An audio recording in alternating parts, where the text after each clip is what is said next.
Welcome to the July 25th school board meeting. This meeting is now in session. Welcome, everybody. Thank you for being with us here today on this wonderful summer evening. I wanted to announce that our colleague Reed Goldstein is not here today due to an illness. And I was wondering if any of the students in the audience would like to lead us in the Pledge of Allegiance.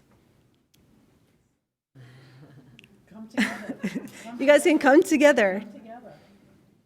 Yay, thank you. Thank you so much. It's always exciting when we have students leading us.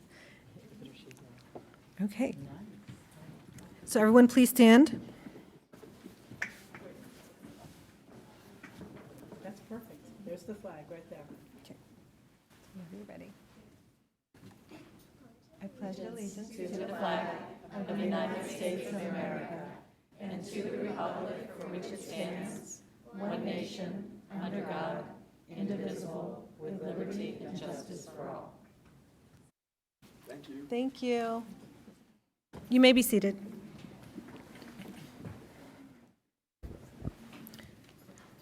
We are now at announcements. I'd like to inform the community that on July 26th, the school board will hold a committee of the whole meeting at 8:30 a.m. in the board conference room. Board members, do you have any announcements? Okay, I do have a couple of announcements before we turn over to Dr. Murphy. I wanted to just provide an update on the superintendent search. As you know, in my chair remarks on July 1st, I shared that finding the right leader for our school community is one of my first priorities as school board chair. And as a board, our goal is to find a highly qualified leader who will sustain our positive culture of learning and promote excellence and equity for all students. So we are approaching the search in phases to fulfill both immediate needs and long-term goals, and we also want to ensure the community has a voice in the process. Our focus right now is on appointing an interim superintendent, and that process is in motion. We expect to have an interim superintendent in place by September 1st to provide stability and leadership in the upcoming school year, while we initiate a full national search for a permanent superintendent. We are also moving forward to hire an executive search firm to aid us with the national search. We are working closely with staff to finalize a request for proposal now.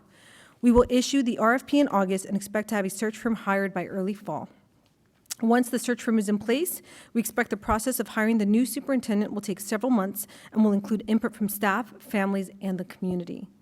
In the meantime, we are continuing to move forward with transition and working with Dr. Murphy and staff on filling other vacancies before the start of the school year. We will share more details about our timeline, ways to engage, and other updates on the Engage with APS webpage. That page will be updated and active by the end of August. Actually, I'm sorry, by the 1st of August, so that you can check in for updates and information as they are available. I'm confident that our excellent leadership, teachers, and staff will continue to move our most important work forward throughout this transition, keeping the focus on the high-quality instruction and student supports that Arlington is known for. Their dedication and passion for education and student achievement is what drives our success, and we will select a new leader who will carry forward our mission and build on our strengths. So please stay tuned, and I hope to have more information for you at the August board meeting. I did also want to take a moment to talk about Census 2020. I'm proud to share that Arlington County is that Arlington Public Schools is partnering with Arlington County on the 2020 census. And I want to take a moment to thank Barbara Kinnanen. Dr. Kinnanen will be the liaison to the census for APS on the school board. And I appreciate her stepping up to that task. And she will be working with the Arlington Complete Count Committee. The overall effort of the Everyone Counts in Arlington campaign is, as the tagline suggests, to ensure every household is counted. At APS, our focus will be to help educate and inform our staff, students, and families about the census process, why it is so important, and why every child and adult counts. Staff will include messages about the census in our community outreach and lesson plans for teaching and learning purposes. You will be reading and hearing more about this leading up to Census Day on April 1st, 2020. I also want to take a moment to recognize the very understandable fears and uncertainties that many families have. Given the current political climate, we know that many of our immigrant families and others in our community feel unsafe. They may be fearful about how their information will be used, and may not want to be counted. I want to assure you that the census survey is safe, your data is protected by law, and you will not be asked about your citizenship status. I did learn today that the test survey that went out to, I believe, only about 500,000 community members did have the citizenship question on it, but it is the test survey. So if you did receive that, you do not have to answer every question, but it is a test survey. However, that question was removed from the actual census survey that will be going out later this school year. So APS is here as a resource for our immigrant community and all families. And I do want to briefly clarify a few points and common misperceptions about the census. You may have heard news reports about the suggestion that a citizen question be added to the census. However, the Supreme Court rejected its addition to the Census 2020 questionnaire. Therefore, there will be no question regarding citizenship on the Census 2020 form, the actual form that will be going out. The U.S. Census Bureau is a nonpartisan government agency that is mandated by the Constitution to conduct a full population count every 10 years. The census counts every person living in the United States and 5 U.S. territories, including Puerto Rico.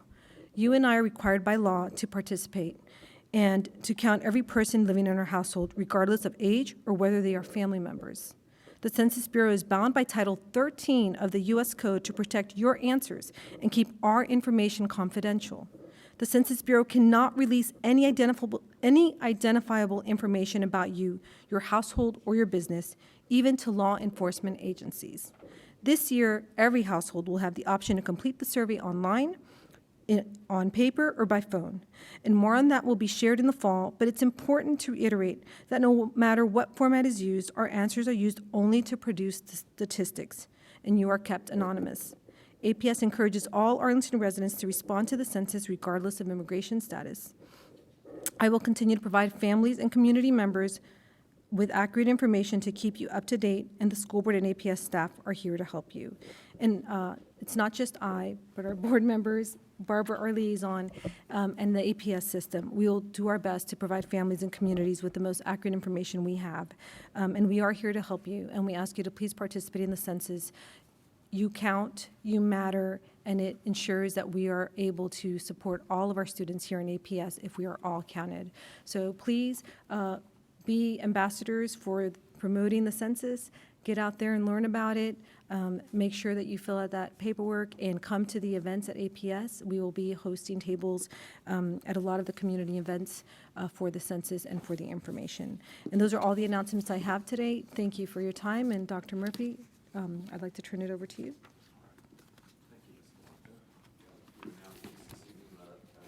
Chair. And the first is, I hope everyone is enjoying the summer months. It's a good time to relax and endeavor outside in a host of activities here we can see our students involved in. But it's also a time for learning to continue. So I want to share with you a couple of things that we traditionally have continued to do here. And one is, this is just one aspect of some of the activities that we have going on, and I'm highlighting this evening the 7th annual Traveling Trolley event. We've got participating schools this year that include Barcroft, Carlin Springs, Charles Drew, Hoffman Boston, and Randolph. And I see some folks here this evening from those schools, so thank you for that involvement. This activity takes place every Wednesday, and it started back on July the 10th.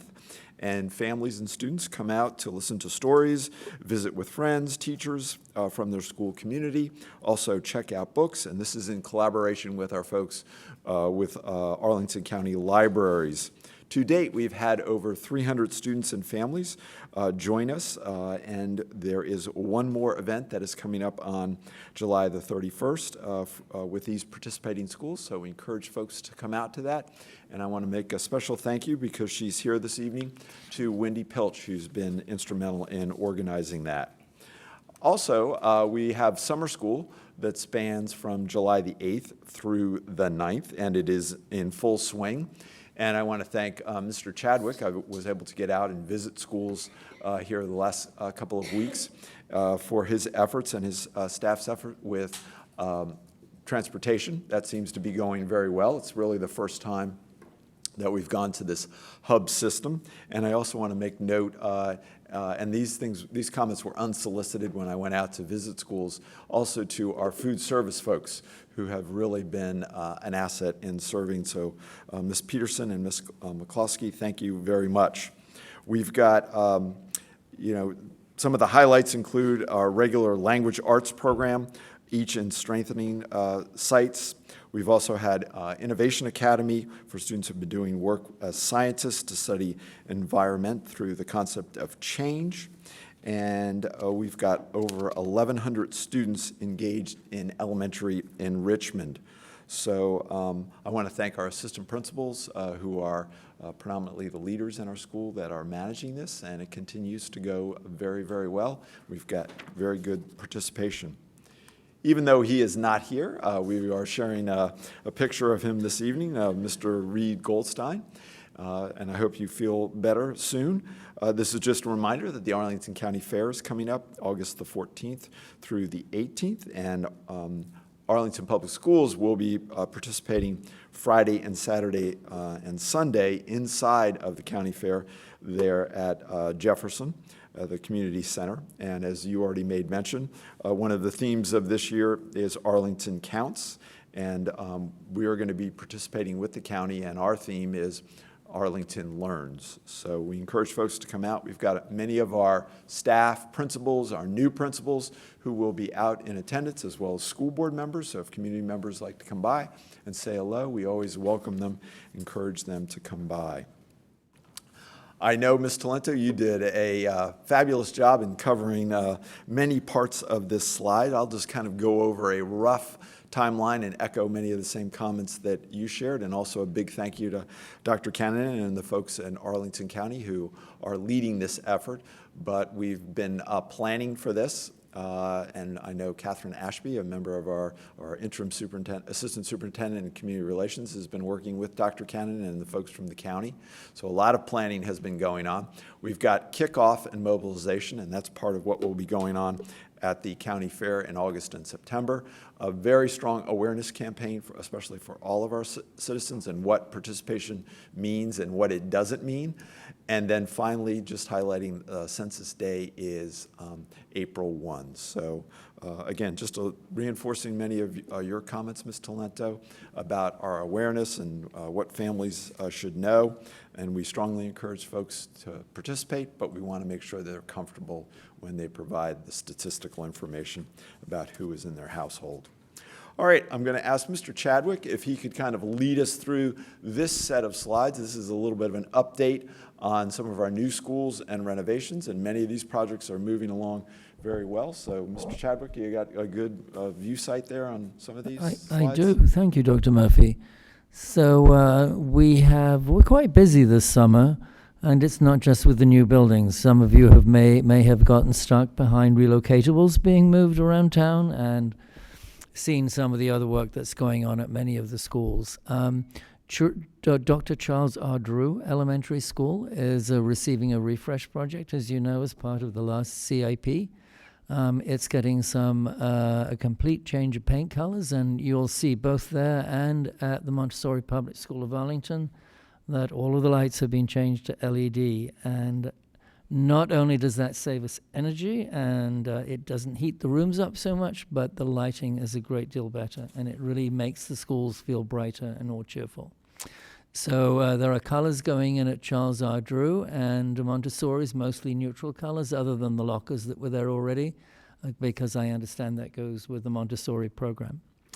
And then just a reminder that we have actually started work on the education center, and on the right there, that is actually the fourth floor with the narrow windows, and it's almost completely demolished inside the building. We did that so that we could be sure we caught everything, and we have found a few things we didn't know about. You will shortly see we will be putting in a mock-up window because it is a historic building, and we have some interesting issues in making the windows look like they did when they were first put in. Next one, please. Dorothy Ham Middle School. As you know, we're doing lots of work in the existing building this summer. The slide on the left is the library, the old library, which will be the new, I think it's consumer science laboratory. And on the right is the field, which is going in, the turf field, and the road driveway is almost complete with the, you'll see there in the distance, the ramps that are going down to the field from the school. And we have finally removed the relocatable classrooms and revealed the front of the school, which we were very glad to see them go. At Alice West Fleet, I'm showing you interior photos of the Fleet and the Heights because you can see the outside by driving by. But inside you'll see there on the left, the library is all but finished. The strange finish on the floor is actually plastic sheeting over the carpet to protect it. And on the right, we have our gymnasium. The gray piece is actually the stage, and it is our first gymnasium to have an exposed wood roof. Next one. The Heights building is really taking shape on Wilson Boulevard. On the left there, you see the green gymnasium. The windows up top actually give into the cafeteria. And the unpainted piece at the bottom is actually where the padding that goes on the walls to make it safe. And on the right there, you can see the library is all but finished, but for the books and the carpet on the floor. Thank you. All right, thank you, Mr. Chadwick. As always, you can go to Engage, and we periodically update where we are with the projects. I think we just recently had an update, so At the end of the month. all right, so we'll be coming out shortly here with another update sometime next week.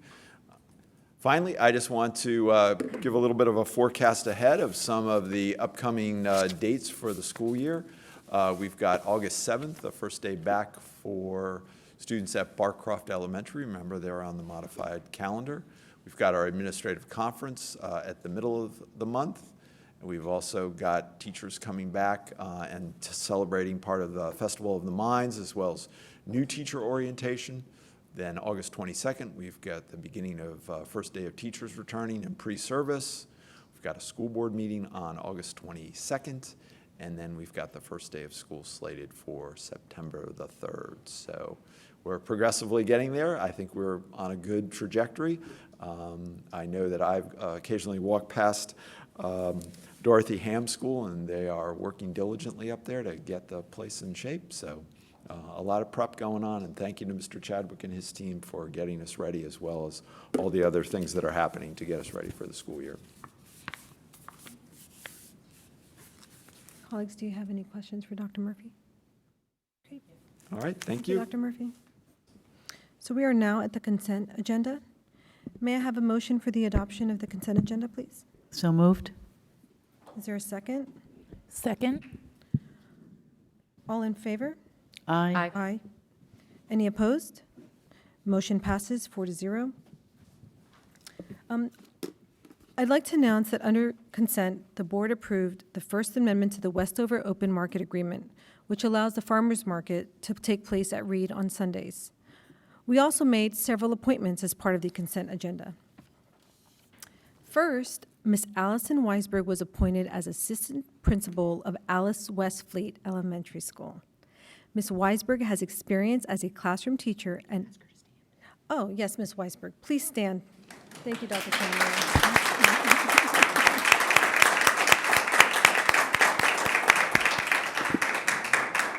It's probably important for people to know who I'm going to be talking about. Such great stuff in 1 second. Okay. So Ms. Weisberg has experience as a classroom teacher and as an assistant summer school principal. Currently, she is the instructional coach at Hoffman Boston's summer school program. With a focus on collaboration, differentiation, and positive learning environments, she is committed to supporting students and families from many backgrounds and cultures and ensuring that every child has the opportunity to succeed. She also has experience in curriculum design, data analysis, and fostering community involvement. Her skills, dedication, and enthusiasm will be an asset as she takes on the role of assistant principal at Alice West Fleet Elementary. Congratulations to Mrs. Weisberg. Do you have anyone here celebrating with you that you would like to introduce us to? School community and some friends. You're what? Great, wonderful. Well, congratulations.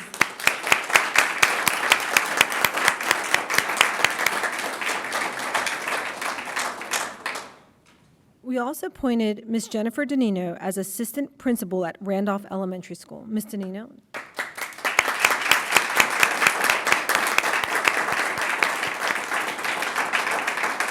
Ms. Danino has been with APS for 20 years, serving in various leadership roles, most recently as the lead English learner teacher at Claremont. She has facilitated weekly team meetings, supported English learner teachers, and served on the school leadership team. She has also been a summer school principal at Key and Claremont.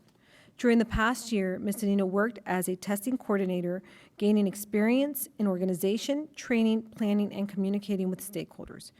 Her leadership skills and desire to help all students learn will serve her well as assistant principal at Randolph. Congratulations, Ms. Danino.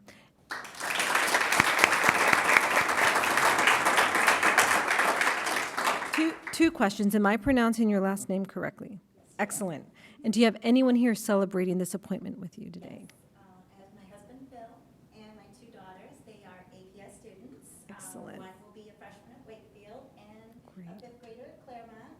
I have some community from my school, my principal, and my best friend Nadia and her daughter are here. Wonderful. Well, congratulations.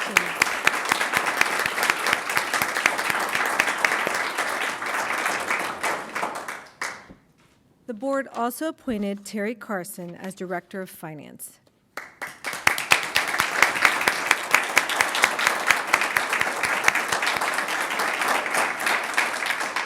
Ms. Carson has over 13 years of experience in a variety of finance positions, and for the past 4 years, she has been the APS Administrative Officer and Risk Manager. While at APS, she has built relationships with school staff, county staff, parents, and the business community, working collaboratively to foster communication and identify solutions to problems. She is a data-driven collaborator whose goal is to improve her own skills while also building the skills and strengths of her staff. Ms. Carson has excellent leadership qualities and abilities, and we believe her background, knowledge, and organizational skills will serve her well as the Director of Finance. Congratulations, Ms. Carson.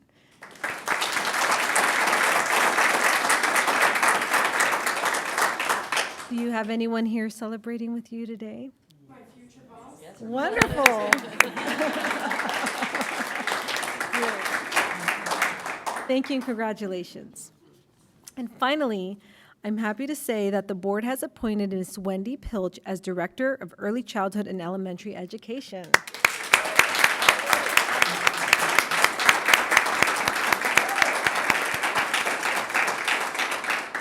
Ms. Pilch has been with APS for nearly 20 years and has served in many positions such as Title I and Reading Recovery Teacher, Family Engagement Coordinator for Title I, and Title I Supervisor. She served as interim assistant principal at Drew Model School, working with students and staff in the graded program to plan, model, and co-teach differentiated lessons. She also led the community process for the Montessori program move. Thank you for that. For the past 2 years, she has been the interim director of elementary and early childhood, providing high-quality coaching and support to the elementary schools and helping build innovative programs to meet the needs of all students. Her experience as a teacher and administrator has provided her with the skills needed to lead early childhood and elementary education in APS. Congratulations, Ms. Pilch.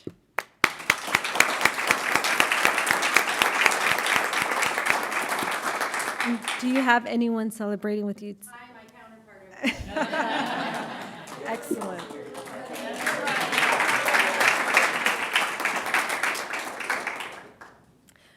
Now we will hear citizen comment on non-agenda items. Do we have any speakers today? Yes, we have 3 speakers. Okay, great. Before the speakers begin, I will review the speaker guidelines. The school board welcomes public comment and allows comment in most regular board meetings. If you would like to speak but have not signed up electronically, you must submit a speaker slip to the clerk before the agenda item you wish to speak is called. Speakers are called in the order in which they sign up. However, if there are student speakers, we invite them to speak first so they do not have to stay out late on a school night waiting for their turn. Each speaker may speak for up to 2 minutes, and there is a timer to help you keep track of your time. The timer begins when the speaker starts speaking, and you should conclude your remarks when the buzzer sounds. To ensure all speakers are understood regardless of their native language, the board has made the following revision to current guidelines. If a speaker addresses the board in a language other than English and an interpreter is present, the speaker will have 2 minutes to speak, and the interpreter will have up to 2 additional minutes to translate the comments for the board. All comments should address matters related to Arlington Public Schools. Speakers should be courteous and address your comments to the entire school board. Generally, board members do not respond to public comments at meetings. If you have written comments, please give them to the clerk to distribute to the board. We ask the audience to refrain from applauding, but you can always applaud with your hands. And we are ready for the speakers. Okay, we have 3 students, and the first one is Mudassar Abbas.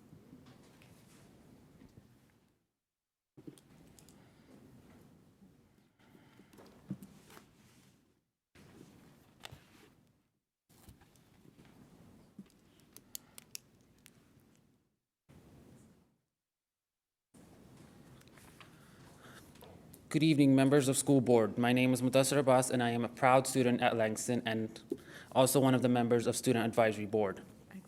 First, I would like to say that when I arrived at this country, I had to come to this very center to be tested. When I came here, I felt very unwelcomed and was told that Langston is the only option that I have. When I received this information, without any explanation, I immediately felt discriminated against. I was very sad upon hearing this. However, I am grateful that I found Langston because it's an outstanding place where students are welcomed, safe, encouraged, and most of all, we're told to be our best. Due to these reasons, I have been able to excel in school as teachers always challenge me to be my best. However, there's a few aspects at Langston that stop us from being our best. Sorry. As a student who wants to attend college, I'm sorry, just give me 1 second. I have intentions of at least learning a different foreign language. However, I cannot accomplish this at Langston because Langston is the only school which does not have any foreign class. This is the reason for why we are here. And for the past year, a group of my friends and I have been advocating for a Spanish teacher, but administration keeps telling us that this is not possible. Instead, they suggested to us that we travel to our regular schools. As for me, which is Washington Lee, we go there and take those classes, taking time from our schedules. However, that's not possible for me because I have other classes that I have to attend to. Also, Washington Lee is the school that rejected me when I tried attending there, and I highly feel unwelcome there. I find this highly unacceptable because other schools or programs like HP Woodlawn and Career Center both offer Spanish classes.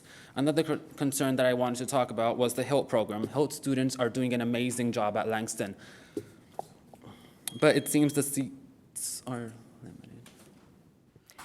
It's okay. Are your remarks written, or is the board would entertain allowing him to finish? We do try to keep it fair for everyone. But are you okay with allowing him to finish? It's not a long meeting today. If you do not have much more to say, we're happy to allow you to finish. It's just one more paragraph. Okay. Another concern I have is related to the HILT program. HILT students are doing an amazing job at Langston. However, the seats are limited. Most of my friends want to attend Langston because of these programs, but we don't have another teacher to support that. And then my final question was to all school board members was how long will it take? Because at Langston we had another teacher replacement, which for geography that took almost 2 months. We kind of wanted it as soon as possible so that we can, when we go back in September, we can start classes immediately. Thank you for listening and thanks for your time. Thank you for your comments. And if you have the written remarks, we'd be happy to take them and share them with the board.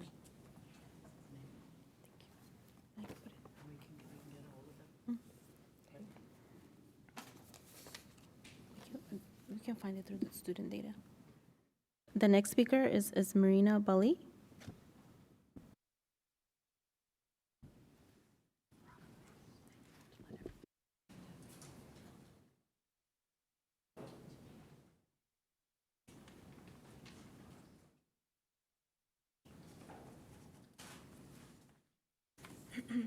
Dear school board members, my name is Marina Bali and I'm from Albania. I would like to take this opportunity to thank the country for having such a special school in Arlington. When I arrived in the United States, my English was limited. I was enrolled in Washington Lee, but I never felt part of the school.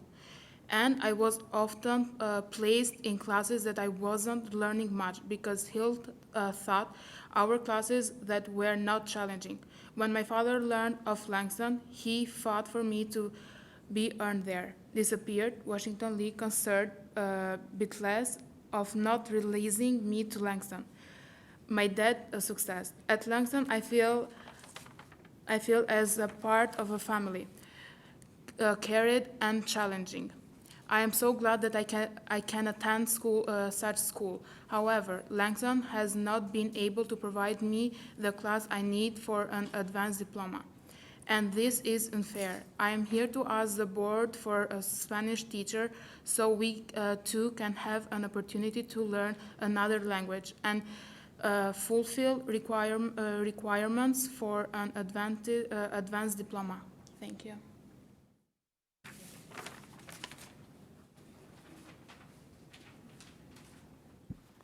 The next speaker is Jocelyn.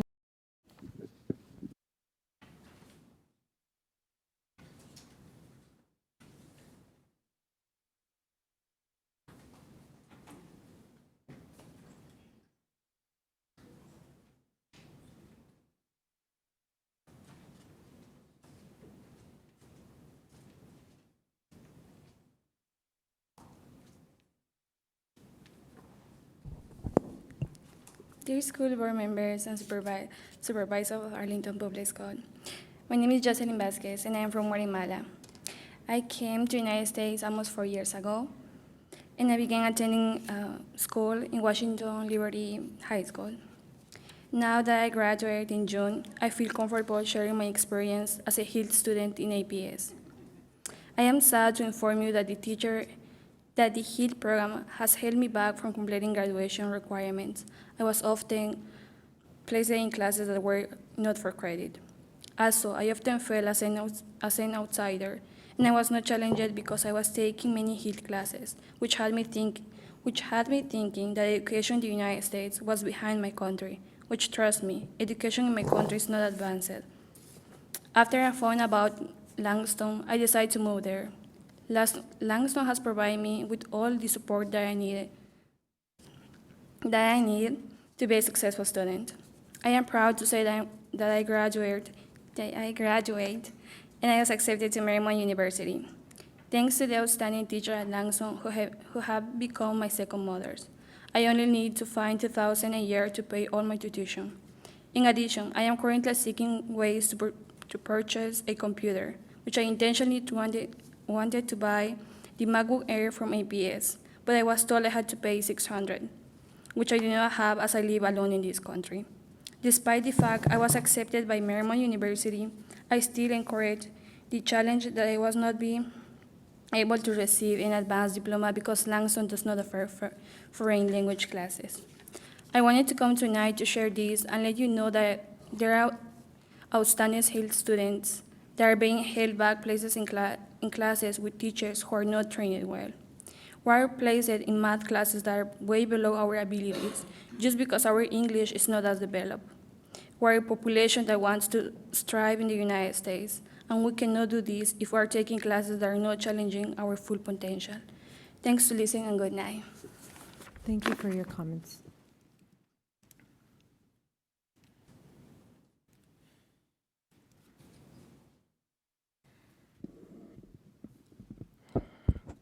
We have 3 items this evening for information. First, we will hear the Arlington Community High School Alternative Accreditation Application. Dr. Murphy? Yes. Thank you, Ms. Talento. Let me roll the tape back here just for a second in regards to the 3 students that came and spoke this evening. First of all, I want to thank all of you for coming and speaking and sharing your thoughts with us. I also want to let you know that your administrator, Mr. Cleveland James, this has been a topic that we actually have been discussing for some time about the classes that you mentioned. And most recently, when I was out there visiting with him, we did many of the comments that you shared, he shared with me, so we are going to be looking into this. My favor or my request of you is if you could pass along your comments to him tonight.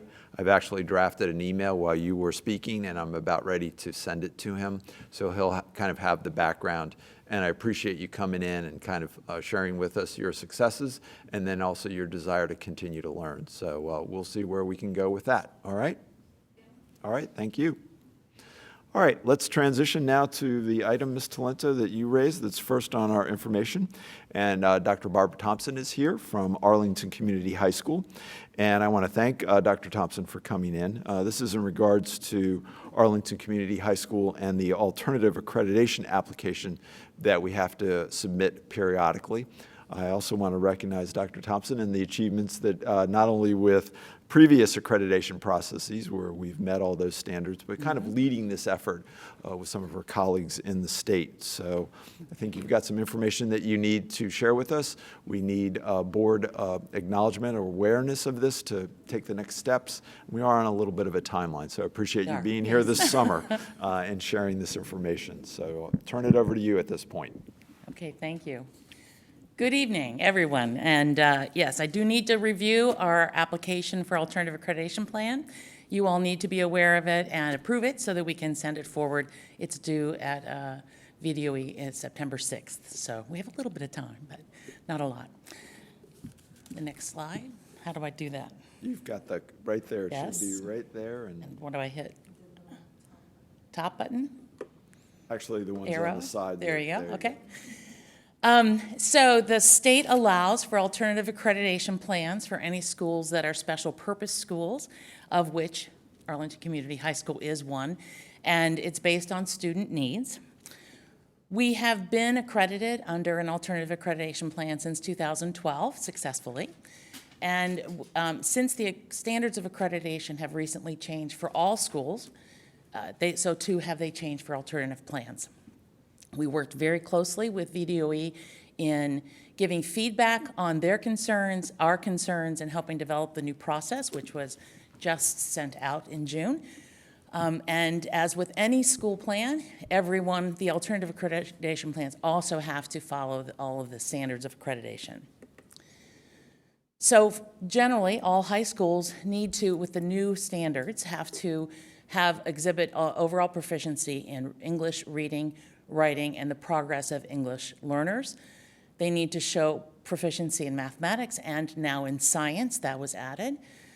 English and mathematic achievement gaps are looked at for all gap groups and making sure that we are eliminating that gap.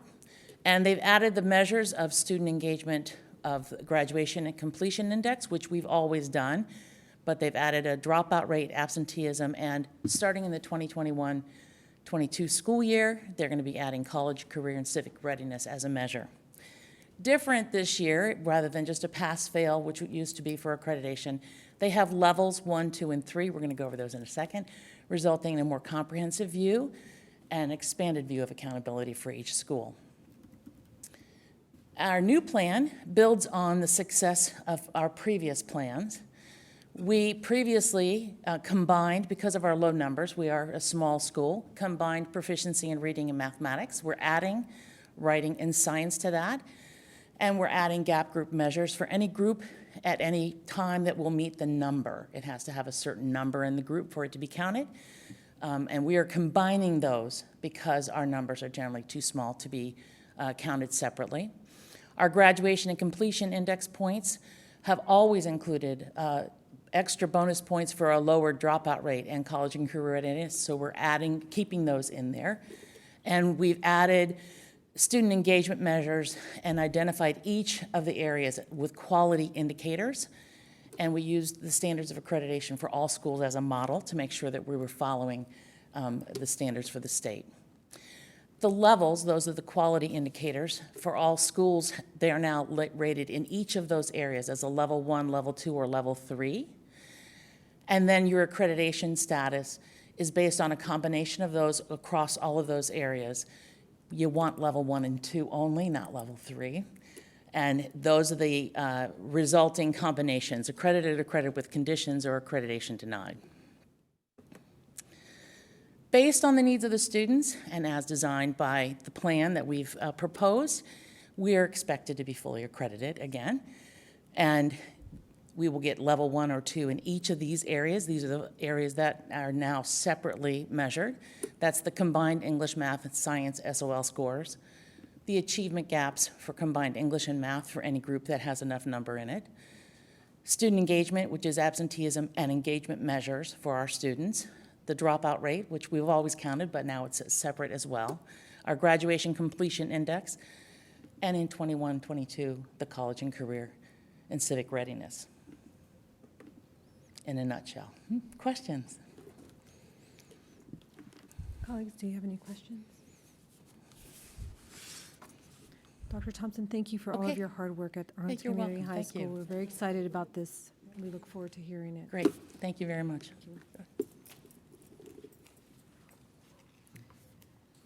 And this item is going to be coming back on our August 22nd board meeting, I believe. Okay, great. And I think we'll be bringing it back under consent. So our next information item is the proposed revision of School Board Policy J-6.8.1, Student Safety, Bullying, Harassment Prevention.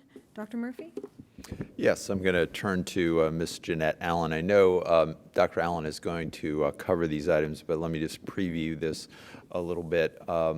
The first is that this is coming again back as an information item. There has been some discussion regarding this, and while we wanted to move this through to have it ready to go for the start of school, we're going to engage with our advisory committees and allow for input to happen.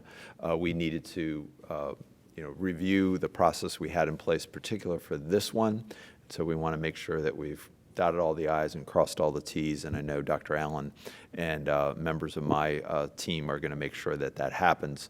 So we're looking to bring this back for action, I believe, in October, and so that will allow a good margin of time between this evening and when the board is slated to take action. I know Dr. Allen's going to cover this a little bit more in depth, but I'll turn to you at this point, and you've got a little bit of a presentation here to share with us. Good evening. Okay, so I'm bringing back policy updates for the student safety, bullying, harassment prevention. And as I mentioned earlier, the policy was, from my understanding, updated last in 2017, which was engaged, I'm assuming engaged in the process. And prior to that, it was updated in 2015. So it had gone through 2 phases, which is why the staff committee did not propose any changes to the policy at the time that it was submitted for the initial review. And we had only suggested changes to the PIP. Once it went through the policy committee, there was some recommendations that we changed some minor language, which was school community, and to added supported to describe the learning environment. And then it came back to the board, and we had a discussion regarding expanding the definition of who could be a bully. And that's when, right now, we're presenting that additional change, which was the adjustment of the bullying definition, bullying and harassment, from student bullying or harassment is repeated infliction of attempted infliction of injury, discomfort, or humiliation on a student. Since this is a student policy, it is centered on a student. But we removed by 1 or more students, thereby not defining who can be the bully, which was a concern about whether a volunteer or a staff member could also be. So that would encompass that. We also added a reference to the HR policy for staff for the workplace violence. So most of the changes that were made to the PIP. And part of that desire to make those changes was so that we can collect the allegations of bullying and discrimination to kind of gather more data on the scope of so we can identify the scope of the issue. So part of that is that we've added prevention to the title, changed instruction to curriculum, added evidence-based programs, and removed character education, since that was not an accurate description of what was happening in the class. Clarified complaint procedures and clarified timelines, and changed disciplinary actions to disciplinary outcomes, added age and disability to match our other documents, for example, the MOU, considering students' age and disability when making decisions on disciplinary actions. and then also added interim actions and language regarding appeals.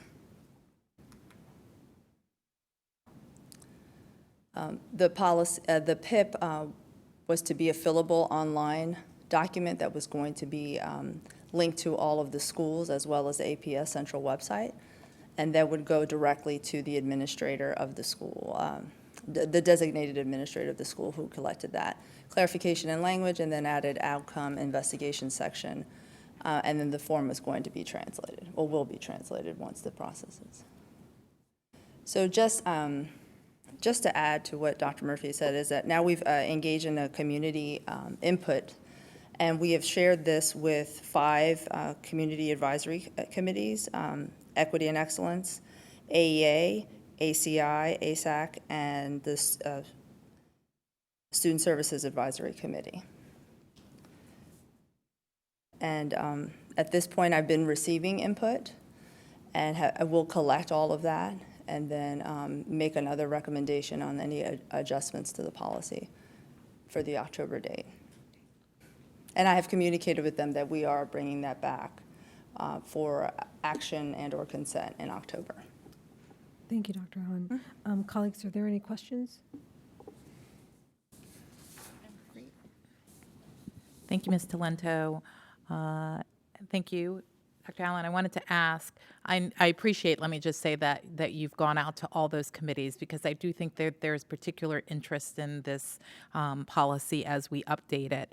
As the liaison for ASAC, I know that there, which is the Special Ed Communities Committee, I do know that there was some specific concerns. One of those concerns was about whether or not this policy would actually address not just student-on-student bullying, but also potentially staff on student bullying.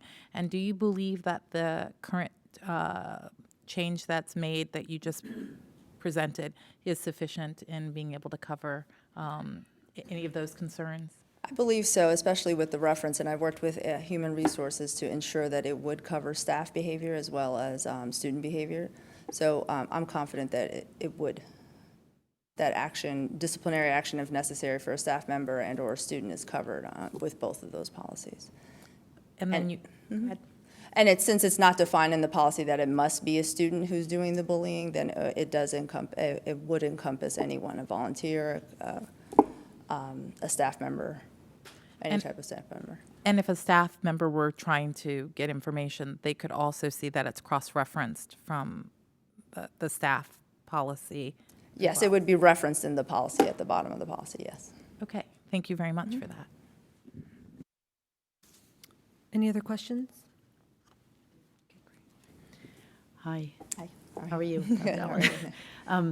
First of all, I want to say thank you, because the form and the effort to consistently collect the data is going to be wonderful. And I think one of the things I would hear routinely in my years in APS was that there wasn't a sense of a consistent way to report or collect the information. So I know that this is very welcome, and I know that your focus was on getting that form in place. So thank you for doing that. It's great, because people didn't know what to fill out, and now they'll know what to fill out if they need to, and have a common set of information to reflect on and consider. So I just have a couple of questions regarding, so I'm going to ask them and then you can answer them, but so why don't you just let me do that, because one has to do with the appeal and follow-up, and to me it's both in the same bailiwick. And when I was, again, looking at the policy, I believe that we try in our policies to always have a mechanism for monitoring. So I think in the actual policy, we might need to bring forward the wording on appeals and also at least a statement, a boilerplate statement about how to monitor it. And I don't know what that would be, but we've been putting that, and I think we really need to be assiduous about doing that. You know, this will be reported on an annual basis. Something, whatever the normal mechanism you would have in a normal report, just somehow state in the policy that there will be a monitoring and a report. And then the appeal process, which is in the PIP, we had been putting, again, a boilerplate statement in our policies that appeals could go in the PIP, it says to the principal. But we had said that we would allow those appeals to go all the way up to the superintendent and school board. So I just put that out there for your thought, and that would make it consistent with other policies, and then a monitoring line that would be consistent. And I don't know if you want to comment about the appeal part, because right now you only have it going to the principal. So I'm gonna, and then there's one other sub-piece about resolving an issue related to the definition of bullying. So is that too much to me it all hung together, so I thought I'd tee it up and see if you have, and I know I sent you a note today with a couple of the questions, but when I read the policy, I went, oh, it doesn't have a monitoring item and it doesn't have an appeal statement in the actual policy. Yes. So you are correct. There's no appeal or monitoring in the policy itself.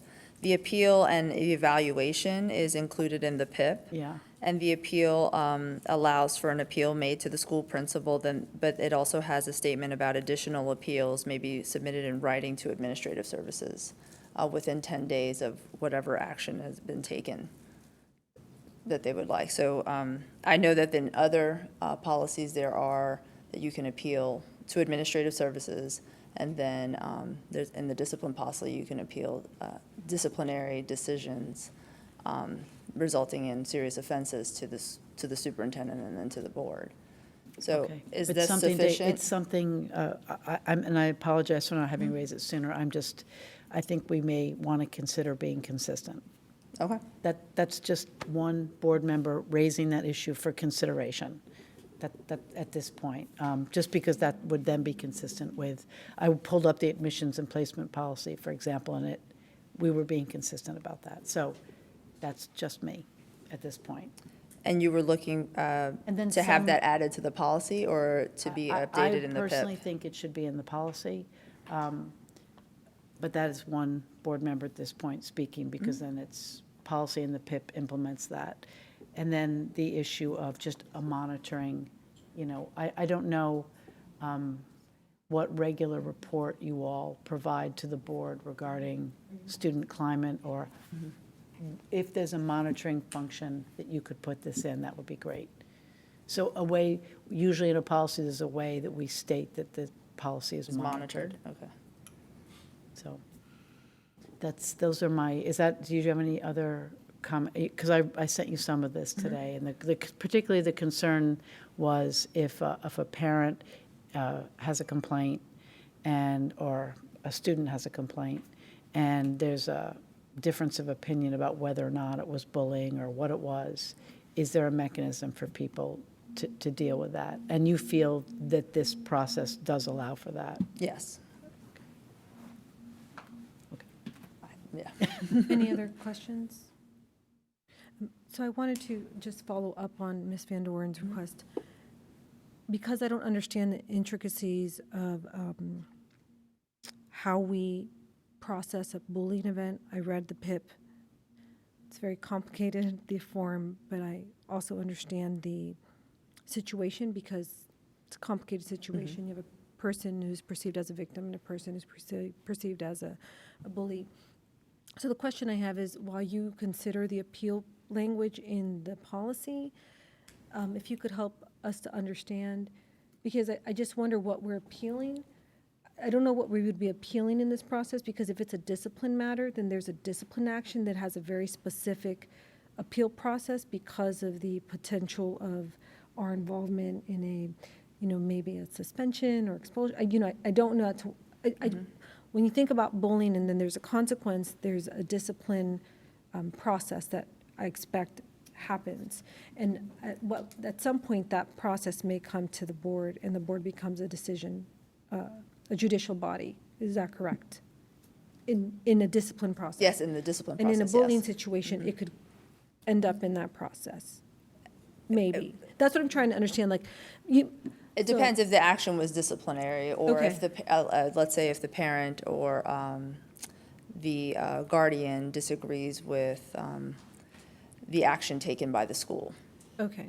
To the interim action or the final action. So for example, if that child was not the alleged bulliers were not removed from the class, or so then that family can appeal that did not occur and had a concern as to why that didn't And occur, so then, they could appeal that to the administrative service? yes, they would appeal Okay. it to us. So And that's then- happened. So I do think that we try to put that consistently in our policy, but for this one, we may have to be more clear, because I don't know and I'm deferring to you, Dr. Allen, to your recommendation on that, because I don't know, I don't want there to be a misperception if it's read, that there's a disciplinary action because of a bullying policy, that there's a different way to appeal it, because now because of the way they cross. Yeah. If that makes sense? It does, and let me make sure I'm clarifying, so for my own understanding, not every action that is taken in a bullying incident is disciplinary. Correct.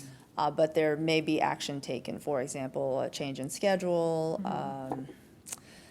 ensuring that students aren't having the same lunch, or the bus movement, moving buses. So if people can appeal those decisions as well. So those are not disciplinary, but it's more like protective factors that have been put in place, and either the alleged bully or the victim in that situation, either family could appeal that decision. Okay. Did you want to follow up, Dr. Kennan?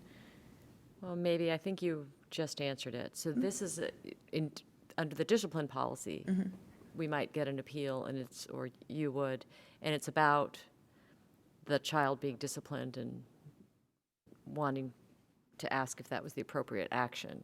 But in this case, it could be, it probably would be the family of the child that was bullied appealing the type of discipline toward the other child. Or the toward type of toward the action bully. that was taken, potentially. Or it could be the actual, the alleged bully. The family may not agree that the schedule change or whatever measures were put in place, they may not agree to that.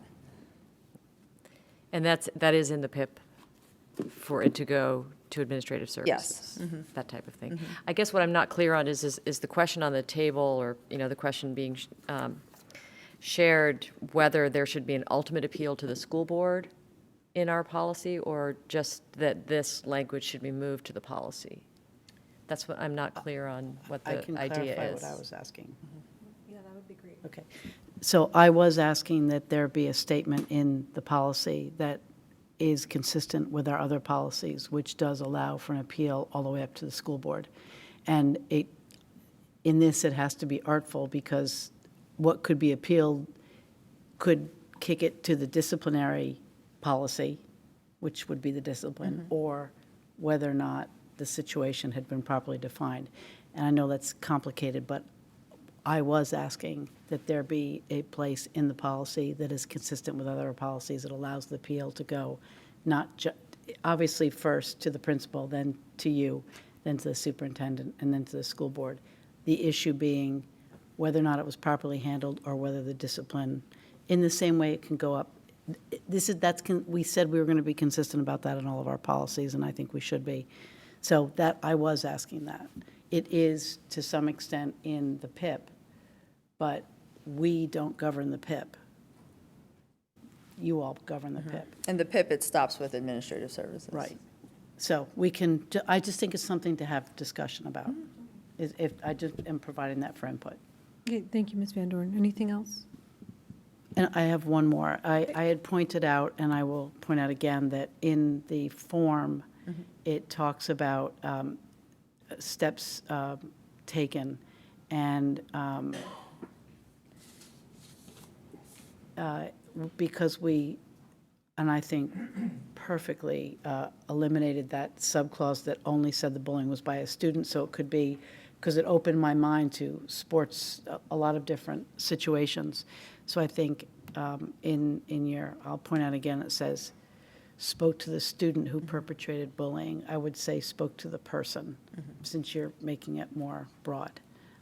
So, because, and then the rest may or may not apply, given who it is, but I'm I don't know if you were able to consider that or not. I just think if we're broadening it, we should broaden it. No, yes, it was considered. However, from our June 18th meeting to the adjustments that were made, the decision was made that I would only do the grammatical changes and then let the process play out, Okay. and then do all of the Excellent. changes at once. So Get all that's the why get all the feedback. Yes, get all the feedback and then make the changes necessary at that time. So yes, I did receive that. It's just, I just did the grammatical changes at the time. So one last comment, and that is the Student Advisory Board should also take a look at this. Of the groups that I think that they would be, since it's going to go all the way until October, they'll probably have a meeting in September, and you all have a direct connection with them, I think. I'm the liaison to that, I believe, still, so they'd probably appreciate having an opportunity to comment on it. Okay. So this is scheduled to come back for action at one of our October meetings. I would say the second October meeting. Okay, I did say one of them. And I do want to point out that it will go to the committees. The board will have the ability to see it one more time before it comes for action. And so at that time, we can discuss what changes we all agree on and which ones we, may not agree on, and then bring it back for action, because it's now come forth for information twice. All the advisory committees will have seen it. And so I think it'll be ready to move for action one way or the other. And depending on if there is a consensus or not, will determine whether it comes back on the consent agenda. But we will see it preliminarily to discuss some of the changes that are brought through by the committees and through colleagues. Okay. Thank you for Thank being you. and presenting. Thank you. And for all your work on this policy. Thank you. Appreciate it. Our last information item is the Randolph Modernization Project, change of construction contract. Dr. Murphy? Yes, I'm going to turn to Mr. Chadwick that's bringing this item forward. I just want to remind everyone, I know this has been shared with the board. This change is within the budget. There is ample contingency for the project to continue to move forward. And the reason that we're seeing it this evening is we hope to have this wrapped up before the start of school. So, Mr. Chadwick, I'll turn it over to you. Thank you, Dr. Murphy. You will recall that in February of 2018, the school board approved a construction contract and total project funding for the Randolph HVAC electrical and lighting modernization project. The project was too big to do in one summer without disrupting the school in a way that wasn't acceptable. So it was always planned to be completed in two phases, one in summer 2018 and one in summer 2019. And obviously we're just wrapping up that final summer phase. An increase to the construction contract is needed because of some added scope required to comply with current life safety standards that was only recently discovered. The new scope must be completed as part of the project in order to complete it. The school board approval is required because the individual change order exceeds $100,000, which is in our practice. And the change has no impact on completion of the project. The project will still be finished prior to the start of school. And as Dr. Murphy stated, the change has no impact on the approved funding, since it will be funded through funds that have already been approved by you. Just as a reminder of the total cost of the project, the approved budget was a total of $6.2 million, with $4.744 million in construction costs, and then $1,456,000 in soft costs. So the proposed budget now covers two change orders, one which was $214,472, and this one, which is a maximum of $195,000. We are actually still negotiating that price, but that's the maximum we expect to spend, and we expect it will be somewhat less than that. And so you'll see that the bottom line remains the same, but the owner's soft costs and contingency has been reduced because these funds will be taken from contingency. And so the recommendation is, again, as the understanding that final negotiations are ongoing, we're asking you to authorize staff to approve an increase to the Randolph construction contract sum with an individual change order having a maximum value of $195,000. Thank you. Thank you, Mr. Chadwick. And Ms. Mercado, I actually forgot to ask for speakers at the last two information items. So did we have any speakers? Do we have any speakers on this item? Okay, thank you. Is there any board comment or questions? Thank you, Mr. Chadwick. Thank We you. really appreciate it, and thank you for the clarity on the fact that it's within budget, that it'll be Yes. done on time, that we're moving forward, and everything's in all- progress as it should be. It's all of those things. We're in Thank you good for shape. that. Thank you. Thank you. Randolph's in good shape. We're excited. So this item will come back for action under the consent agenda at our August 22nd board meeting. We are now at new business. I think I may have beat Reed's record. Board members, do you have any new business? Okay, seeing none, this meeting is adjourned.